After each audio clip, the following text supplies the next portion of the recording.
Hi friends, ఈరోజు చామదుంపల పులుసు ఎలా ప్రిపేర్ చేసుకోవాలో చూద్దాం. ఇంగ్రీడియంట్స్: కావాల్సిన పదార్థాలు: 1/2 కిలో చామదుంపలు, 2 ఉల్లిపాయలు చిన్న ముక్కలుగా కట్ చేసుకున్నాను, కరివేపాకు, అల్లం వెల్లుల్లి పేస్ట్, పచ్చిమిర్చి, ధనియాలు జీలకర్ర కలుపుకున్న పౌడర్, కొత్తిమీర, ఉప్పు, కారం, చింతపండు చిన్న నిమ్మకాయ సైజ్ అంతా, బెల్లం, పసుపు, ఆవాలు, జీలకర్ర, మెంతులు, వెల్లుల్లి రెబ్బలు, 1/2 కప్ టమాటా ముక్కలు. ఇప్పుడు చామదుంపల్ని ఉడకబెట్టుకుందాం. 1 గ్లాస్ వాటర్ వేసుకుందాం. 3 విజిల్స్ రానివ్వాలి. స్టవ్ ఆన్ చేసుకుని సిమ్లో పెట్టుకుని బాండీ పెట్టుకోవాలి. 2 టేబుల్ స్పూన్స్ ఆయిల్ వేసుకోవాలి. ఆయిల్ వేడెక్కిన తర్వాత ఆవాలు, జీలకర్ర, మెంతులు వేసుకోవాలి. ఇప్పుడు దంచుకున్న వెల్లుల్లి వేసుకోవాలి. ఉల్లిపాయలు, పచ్చిమిర్చి వేసుకోవాలి. ఇప్పుడు వీటిని ఒకసారి మిక్స్ చేసుకుని మూత పెట్టుకుని మగ్గబెట్టుకోవాలి 1 5 నిమిషాలు.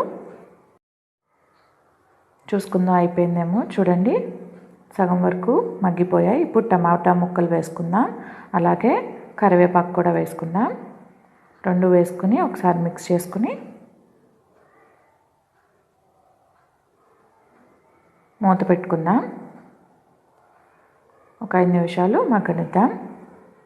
ఇప్పుడు ఉడకబెట్టుకున్న చామదుంపల్ని ఇలా పైన తోలు మొత్తం తీసేసి వీటిని చిన్న ముక్కలుగా కట్ చేసుకుని పక్కన పెట్టుకోవాలి. చూడండి, ఇవి మగ్గిపోయాయి.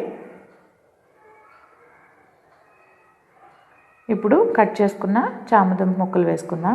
చిన్నగా కాల్స్తే చిన్నగా, పెద్దగా కాల్స్తే పెద్దగా కట్ చేసుకోవచ్చు. మిక్స్ చేసుకుని మూత పెట్టుకుందాం. 1 5 నిమిషాలు మగ్గనిద్దాం. చూడండి, మగ్గిపోయాయి. ఇప్పుడు రుచికి సరిపడా సాల్ట్ వేసుకుందాం.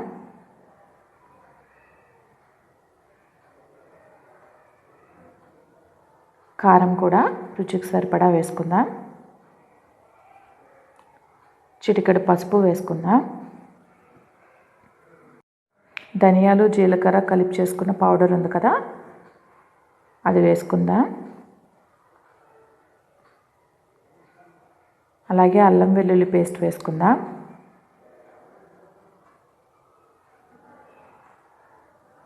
అన్నీ వేసుకున్న తర్వాత బాగా మిక్స్ చేసుకుందాం.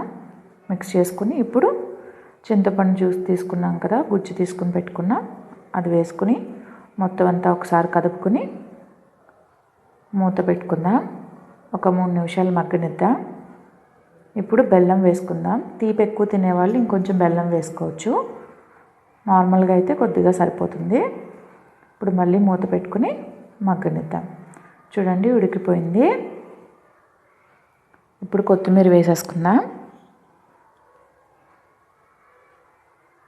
కొత్తిమీర వేసుకుని 1 2 నిమిషాలు కలుపుకొని రెడీ అయిపోయింది. చూడండి, దగ్గరికి వచ్చేసిన పులుసు. ఇప్పుడు ఆఫ్ చేసేసుకుందాం. ఆఫ్ చేసుకుని సర్వింగ్ బౌల్లోకి తీసేసుకుందాం.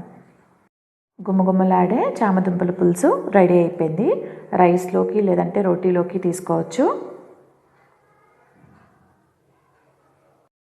మీకు నా వీడియో నచ్చినట్లయితే లైక్ చేయండి, షేర్ చేయండి, కామెంట్ చేయండి. అలాగే ఫస్ట్ టైం నా వీడియో చూస్తున్నట్లయితే సబ్స్క్రైబ్ చేయడం మర్చిపోవద్దు. Thank you.